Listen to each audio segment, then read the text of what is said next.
Hello, Figma. Hand-waving updated April 2020. My relationship with Adobe began over 10 years ago when as an insecure, spotty teenager I discovered Photoshop and the wonders of the clone tool. Later on, Photoshop became where I created my very first website design before painstakingly moving on to Illustrator. I even had a brief romance with Dreamweaver in which I wrote some of my very first code. Though a decade is arguably not a lot compared to an entire lifetime, it's been a period of massive technological as well as social change, also within the design field. And with Adobe's beta release of XD, which I still read as a laughing smiley, I was happy to continue in the Adobe suite. But then the day came when I opened up Figma. Wait, what about Sketch? I can almost hear all the Sketch people out there saying, why don't you just use Sketch? Sketch is awesome. And sure, I agree. Despite being released in 2010, I actually hadn't tried Sketch before accepting a job where I was required to use it instead of XD. And even though this meant having to learn a whole new design tool while still being expected to deliver quality designs quickly, yep, I eventually came to like Sketch. I created and used symbols for fast, consistent design and installed plugins like Auto Layout for easy, responsive resizing. I also added a content generator into the mix, which saved me a lot of time and also, admittedly, made my mockups look more professional with proper placeholders instead of Darth Vader, Kitty Whiskers and the venerable first name last name, RIP. I could structure my design so I only had to make changes in one place, the same logic I enjoyed so much about using SAS for front-end development. Working for just 1.5 years in Sketch doing a full redesign of a SAS platform matured me a great deal as a designer. But Sketch has one enormous downside: it's not available for Windows. At this point, all the other Mac designers out there are spitting out a mouthful of coffee. What? You're using PC. And though I still swear by my trusty beast of a PC for gaming, I indeed do prefer using a Mac for my work. But after being laid off by the Sketch preferring company, I got a new job as part of a team where the developers and even the other designer were using Windows. This completely ruled out Sketch as an option and instead meant, you guessed it, going back to XD. Initially this made me happy, reunited at last. But I soon found myself longing for the ease of Sketch. It felt like having driven a Tesla for a long period of time but then having to go back to a Fiat. I should know, my better half has a Tesla Model 3, the rich fuck, while I'm still stuck on my Fiat Punto from 2006. Anyways, when my first project went into production around March 2019, the challenges with using XD for the entire team became painfully obvious. The developers weren't happy with the handoff, which wasn't intuitive and felt awkward navigating. Sharing design files as public links seemed insecure, but adding the password protection also just made it straight up frustrating. I was struggling with ensuring consistent design when sharing design system essentials such as colors and text styles between files wasn't possible in XD at this time. I also couldn't make symbols, which made designs terribly hard to update when just the smallest change took hours to apply everywhere. Also, as two designers and potentially more in the future, we really needed the one source of truth design library. But this also meant eventually being forced into the downward spiral of administrative despair with shared folders and design files. Conflicting copies everywhere. So when two of the developers both independently suggested Figma, we bought a monthly subscription and decided to give it a try. Now, barely a year and another new job later, in fact, I'm very picky, I'm still on the Figma train, and here's why. A better overview. One of the biggest and best changes Figma has introduced, in my opinion, is that file management is no longer a sea of files locally on your computer or buried inside shared folders. It's all in Figma behind your login, and everyone in the team are looking at the same structure.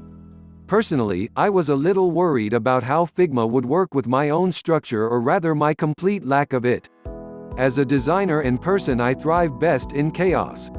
I don't consider cleaning up the house before my path to the most important areas of it, my office, PC, bedroom, wherever the cat is, and the fridge, is literally obstructed.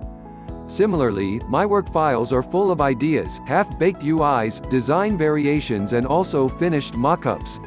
However, if designing products has taught me anything, it's that the tendency to be messy and careless with structure could be due to a lack of the right options. And Figma has plenty of such options for organizing the workspace. Teams. Projects under teams.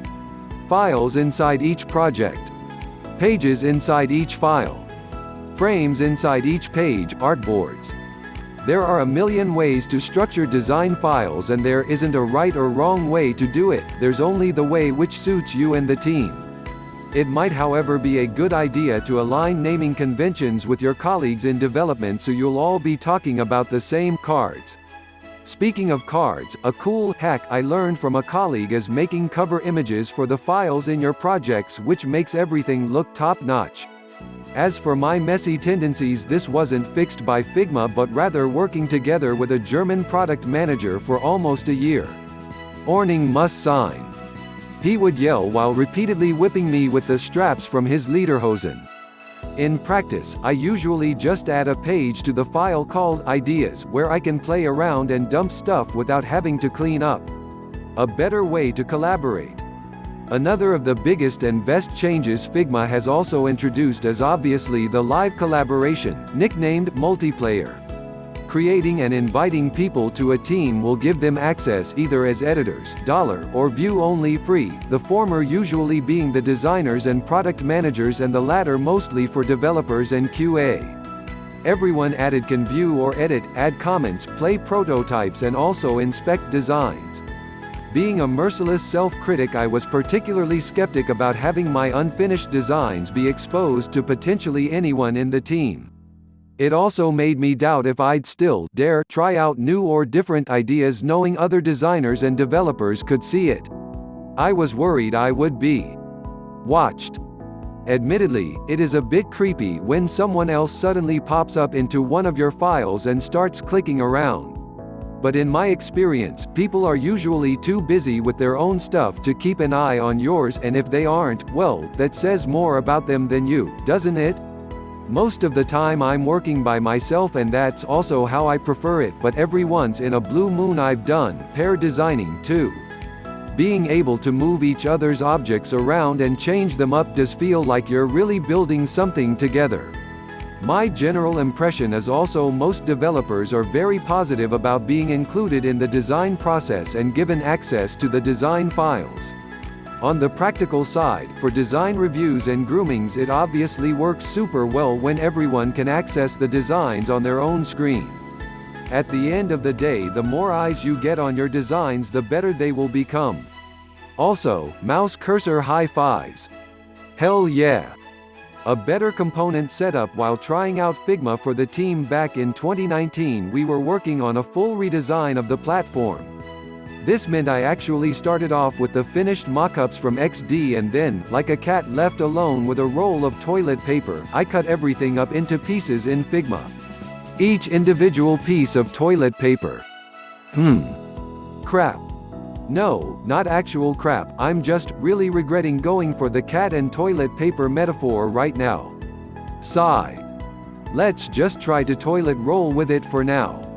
Each piece of shredded toilet paper were styles like colors, typography, icons which, if combined again, through the reversing of time, or a really meticulous glue job, maybe, into an entire piece of toilet paper would make out layout components like cards, headers and navigation.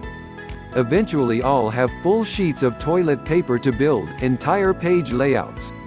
Thinking face. Bottom line, components in Figma are cool, okay. The platform we were working on redesigning used Bootstrap 4, and while I don't have a fetish for Bootstrap specifically, I do like the idea of having a front-end framework as the foundation for a design. Frameworks often use very common, established interface patterns with good usability and can serve as a starting point or guide for structuring your components.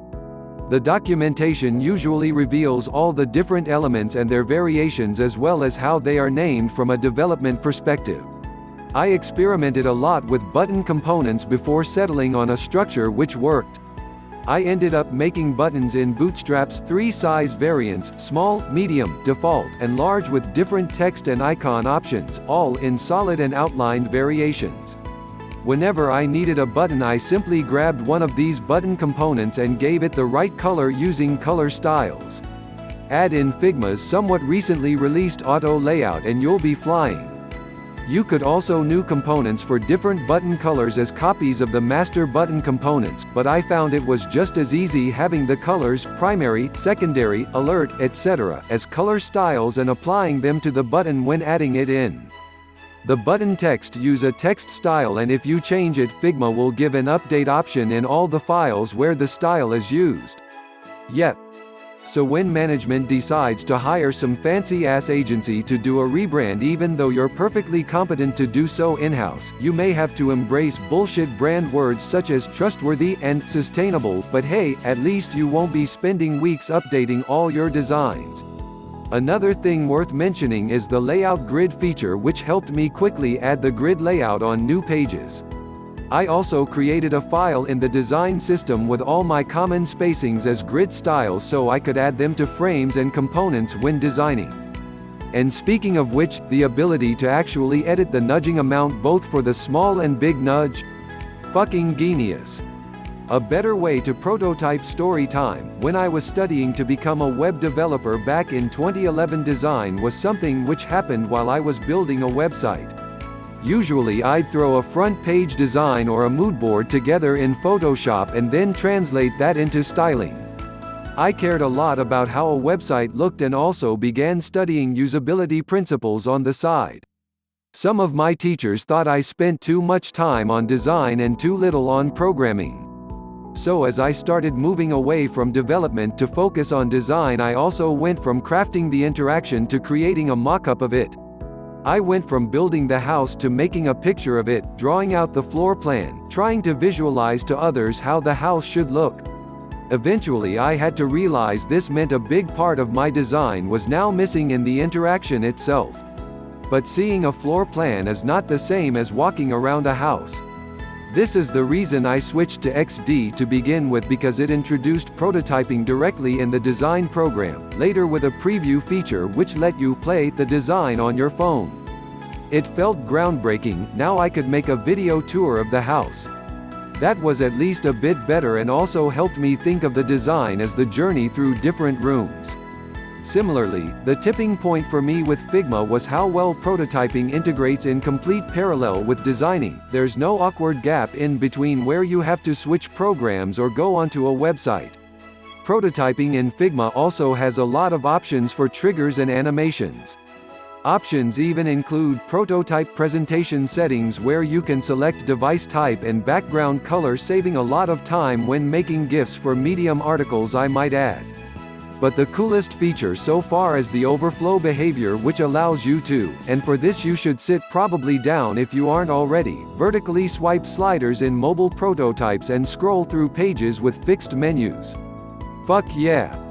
A better way to design. Figma set the expectations pretty high with the tagline, "A better way to design," on their website front page back from April 2019, especially when considering they're not comparing to any other design tools specifically, just better in general. And so far, for me, they've lived up to the promise and continue doing so in releasing critical features. Take a moment to consider what it really takes, what it requires, to take on a giant such as Adobe. More than a decade has passed since opening up Photoshop for the first time. Since migrating all my designs to Figma last year, I haven't had a single Adobe program on my work computer in the previous 2 positions I've had. It feels very definitive. An era of my life has definitely, officially ended. But as I look back at the entirety of my relationship with Adobe, which has ranged everywhere in the spectrum between high-flying excitement and hell on earth, I know now that saying goodbye, Adobe, is for the better. It's for a better way to design. Thank you for reading. Just to be clear, Figma did not pay me to write this article. I did it on my own free will because that's just how nice their product is. When I switched to Figma, it was due to Sketch simply having matured me as a designer but being too limited for Mac only, and XD just not delivering the features I needed. But that doesn't mean XD or Sketch they might not have them today, so as always, check out their websites and be sure to try out different tools and compare before deciding.